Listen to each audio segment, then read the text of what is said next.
Hello friends, எல்லோரும் எப்படி இருக்கீங்க? நல்லா இருக்கீங்களா? இன்றைக்கி ஒரு சூப்பரான வீடியோ பார்க்கலாங்க. சூப்பரான ஒரு மஷ்ரூம் குழம்பு வந்து நம்ம குக்கர்லேயே செஞ்சிடலாம்.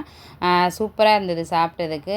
சாப்பிட்டேன், நல்லா இருந்தது. நீங்களும் அதே மாதிரியே ட்ரை பண்ணுங்கள். இப்போ நம்ம ஒரு குக்கர் வச்சுட்டு தேவையான அளவு எண்ணெய் விட்டுட்டோம். எந்த எண்ணெய் வேணாலும் விட்டுக்கோங்க. நல்ல எண்ணெயிலையும் செய்யலாம், நம்ம தேங்காய் எண்ணெய், அதுக்கப்புறம் ரீஃபைண்ட் ஆயில், அந்த மாதிரி எந்த எண்ணெயில் வேணாலும் செய்யலாம். சூப்பராக இருக்கும் டேஸ்ட்டு. இப்போ நம்ம எண்ணெய் காஞ்ச பிறகு ஒவ்வொரு பொருளாக சேர்த்துருவோம். ஒரு சின்ன ஸ்பூன் அளவுக்கு கடுகு, அதுக்கப்புறம் கொஞ்சமாக வெந்தயம் சேர்த்துக்கோங்க. வெந்தயம் சேர்த்தும் போது டேஸ்ட் வந்து சூப்பராக இருக்கும்.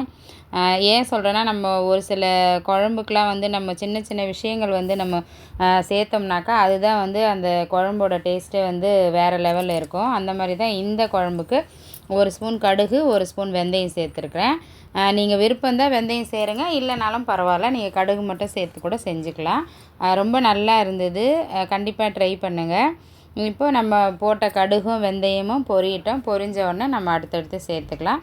இப்போ பச்சை கருவேப்பிலை கொஞ்சம் சேர்த்துக்கலாம். கருவேப்பிலை போட்டு செஞ்சோம்னாக்கா அந்த ஃப்ளேவர் வந்து ரொம்ப நல்லாயிருக்கும். அதுவும் ஃப்ரெஷ்ஷான கருவேப்பிலை கிடச்சா ரொம்ப டேஸ்ட்டு தான்.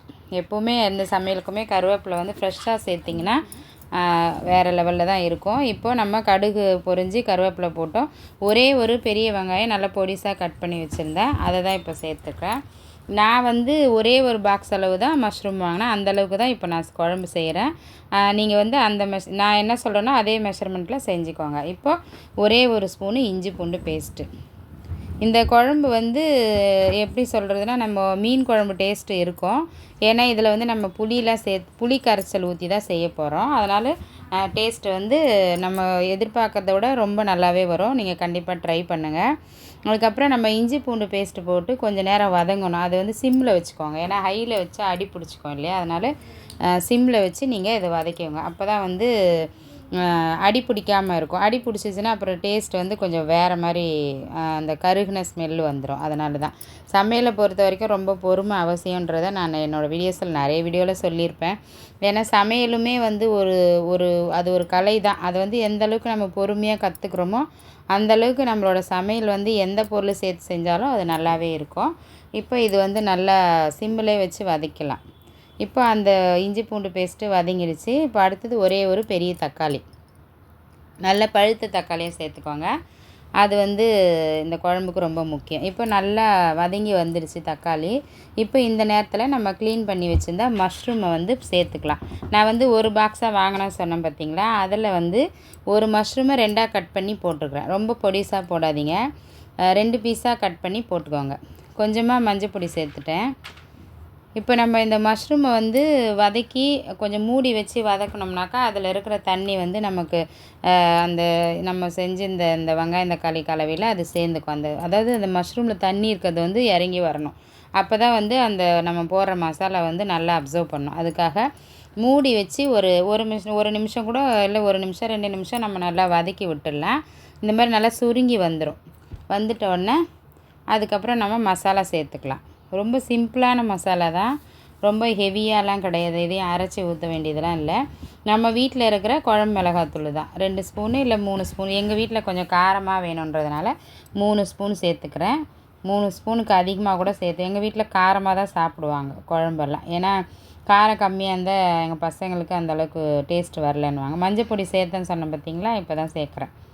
கொஞ்சமாக சேர்த்துக்கலாம். அப்போ தான் குழம்பு வந்து கொஞ்சம் அந்த கலராகவும் இருக்கும். மஞ்சள் சேர்க்கும் போது அது ஒரு கலர். மஞ்சள் சேர்க்காமல் ஒரு குழம்பு வச்சிங்கனாலும் அது மிளகாத்தூள் கலர் தான் இருக்கும்.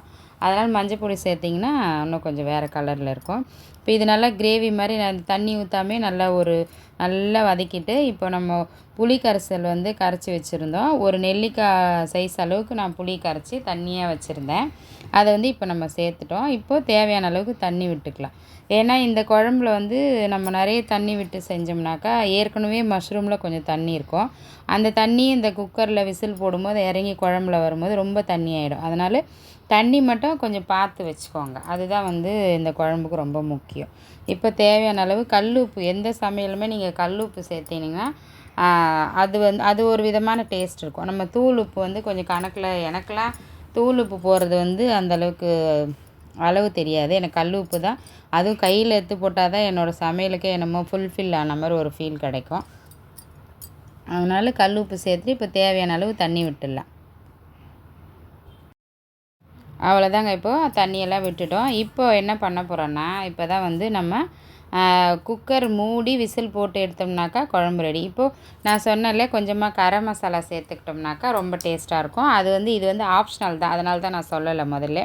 இது வேணும்னா சேர்த்துக்கோங்க. எங்கள் வீட்டில் அந்த கரம் மசாலா ஃப்ளேவர் வந்து எங்கள் பசங்களுக்கு ரொம்ப பிடிக்கும். அதனால் என்ன குழம்பு வச்சாலும் கொஞ்சம் அதை சேர்த்துறதுன்னா என்னோடய இதில் சமையலோட ஒரு சீக்ரெட் கூட சொல்லிக்கலாம். எங்கள் வீட்டில் அந்த கரம் மசாலா ரொம்ப பிடிக்குன்றதுனால சேர்க்குறேன். உங்களுக்கு வேணால் போட்டுங்க, இல்லைனாலும் பரவாயில்ல. இப்போ நம்ம தண்ணியெல்லாம் விட்டுட்டு இந்த மசாலாலாம் போட்டுட்டோம். இப்போ நம்ம குக்கரை மூடி வைக்க போகிறோம். மூடி ஒரு 3 விசில் மட்டும் விடுங்க போதும். அதுக்கப்புறம் நீங்கள் எதுவுமே பண்ண தேவையில்ல. அப்படியே எடுத்து நம்ம சாப்பாட்டில் சுட சுட சாதத்தில் குழம்பு போட்டு சாப்பிட்டிங்கன்னா சூப்பராக இருக்கும். இது வந்து கொஞ்சம் ஒரு மாதிரி நான்வெஜ் குழம்பு டேஸ்ட்டில் வரும். இப்போது மீன் குழம்பு மாதிரி இருக்கும். நம்ம இந்த மஷ்ரூம்ன்றதே ஒரு நான்வெஜ்ஜுக்கு ஈக்குவலாக சாப்பிட்றாங்க இல்லையா, வெஜிடேரியன்ஸ் சாப்பிட்றவங்க. அதனால் இந்த புளி ஊற்றி செய்யும்போது ரொம்ப நல்லாயிருக்கும். அந்த புளியோட டேஸ்ட் வந்து அந்த மஷ்ரூமில் வந்து அப்சர்வ் பண்ணி நல்லாயிருக்கும். அந்த மஷ்ரூம் மட்டும் எடுத்து சாப்பிட்டிங்கன்னா சூப்பராக இருக்கும். அந்த இஞ்சி பூண்டு டேஸ்ட்டோடு அந்த புளி தண்ணியோடு சேர்த்துருக்கு இல்லையா, அந்த புளிப்பு அது வந்து நல்லாவே இருக்கும். கண்டிப்பாக ட்ரை பண்ணி பாருங்கள். என்னோடய வீடியோஸ் பிடிச்சிருந்தா ஒரு லைக் பண்ணுங்கள், ஷேர் பண்ணுங்கள், அப்படியே கமெண்ட் பண்ணுங்கள். ஓகே, பாய், தேங்க்யூ.